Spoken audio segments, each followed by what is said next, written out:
ফল প্রকাশ। মাধ্যমিকের মতো উচ্চ মাধ্যমিকেও জেলার রমরমা, এগিয়ে মেয়েরাও। 90% পরীক্ষার্থী পাশ করেছেন। প্রথম 10-এ আছেন 58 জন।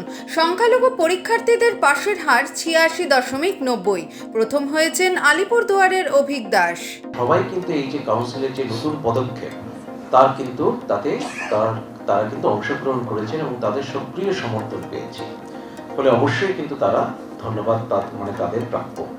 ধন্যবাদ জানাই সংসদের সকল কর্মী, আধিকারিক এবং পরীক্ষা কাজে নিযুক্ত সকল সদস্যদের। আজ 25শে বৈশাখ, কবিগুরু রবীন্দ্রনাথ ঠাকুরের 164তম জন্মদিন। সারা দেশের সঙ্গেও শান্তিনিকেতনেও সাড়ম্বরে কবি স্মরণ। সকাল থেকেই শান্তিনিকেতনের উপাসনা গৃহে বিশেষ অনুষ্ঠান, বৈদিক মন্ত্রপাঠ ও রবীন্দ্রসঙ্গীতের রবীন্দ্র জন্মজয়ন্তী পালন।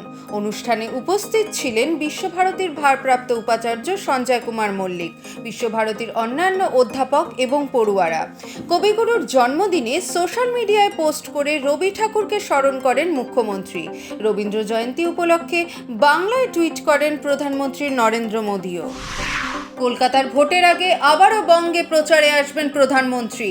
এবার সেই সফর ঘিরে উত্তেজনা উত্তর 24 পরগনার জগদ্দলে।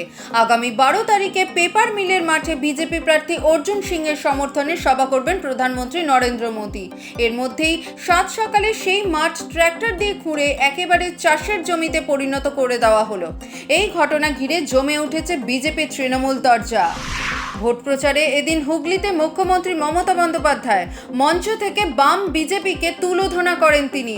বাম জমানায় সন্ত্রাসের কথাও উঠে আসে তার বক্তব্যে।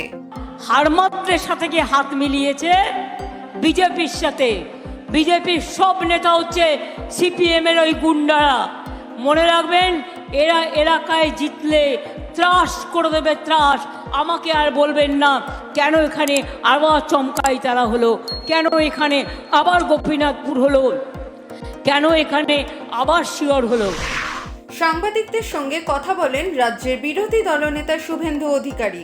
সুপ্রিম নির্দেশ থেকে শুরু করে আরো নানান বিষয়ে কথা বলেন তিনি। এমআরের মার্কশিট পুড়িয়ে দেওয়ায় আমরা বাছাই করতে পারলাম না, তাই প্যানেল বাতিল হলো। পিসি ভাইপোর উল্লসিত হওয়ার কোনো কারণ নেই। পিসি প্রাক্তন হবে আর ভাইপো জেলে যাবে। এখানে একটা বলি মিছা পাও মনকে, মিছা কৌ মনকে পাও, মিছা কৌ মনকে পাও। এর মানে হচ্ছে যে মিথ্যা কথা হোক যেন মনে ধরে, কারণ পিসিকে তো মিথ্যা কথা বলতে হবে। হাওড়ার বাঁকড়ায় পঞ্চায়েত অফিসে গুলি চালানোর ঘটনায় গ্রেফতার মূল অভিযুক্ত। ধৃতের নাম শেখ সাজিদ। বেঙ্গালুরু থেকে হাওড়া সিটি পুলিশের গোয়েন্দারা তাকে ধরে আনেন। দক্ষিণের এই রাজ্যে চিকিৎসার জন্য গিয়েছিলেন সাজিদ, এমনটাই খবর। গত বৃহস্পতিবার দুপুরে মুখ ঢেকে জনাতিনেক দুষ্কৃতী বাঁকড়া 3 পঞ্চায়েত অফিসের মধ্যে ঢুকে এলোপাথারি গুলি চালায়। ঘটনায় পঞ্চায়েতের প্রধানের বাবা সহ মোট 2 জন জখম হন। মঙ্গলবারের পর আজ আবারও পান্ডুয়া থানার সামনে লকেট চট্টোপাধ্যায়ের বিক্ষোভ কর্মসূচি। পান্ডুয়ায় বোমা ফেটে মৃত্যু হয় এক বালকের। বিস্ফোরণে আরেক বালকের হাত উড়ে যায়। পাশাপাশি ভোট মিটতেই অশান্ত মুর্শিদাবাদ। জল নিয়ে সমস্যায় 2 প্রতিবেশীর সংঘর্ষে গুলিবিদ্ধ মোট 7 জন। ইতিমধ্যেই ঘটনার তদন্ত শুরু করেছে পুলিশ।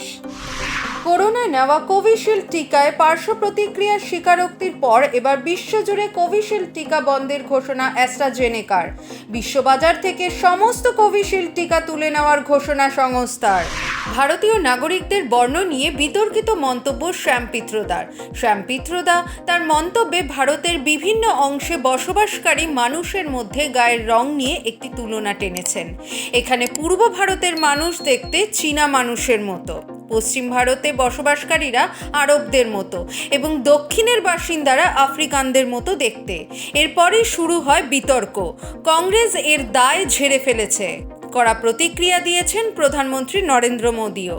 शहजादे के फिलोसोफर एंड गाइड अंकल ने बड़ा रहस्य खोला है। उसने कहा है कि जिनका चमड़ी का रंग काला होता है ये सब अफ्रीका के हैं। मतलब आप सबको, मेरे देश के अनेक लोगों को चमड़ी के रंग के आधार पर उन्होंने इतनी बड़ी गाली दे दी। স্বস্তির বৃষ্টিতে স্বস্তি ফিরেছে দক্ষিণবঙ্গবাসীর। বেশ কয়েক ডিগ্রি নেমেছে তাপমাত্রার পারদ। তবে এই স্বস্তি কত দিনের, কি বলছে হাওয়া অফিস?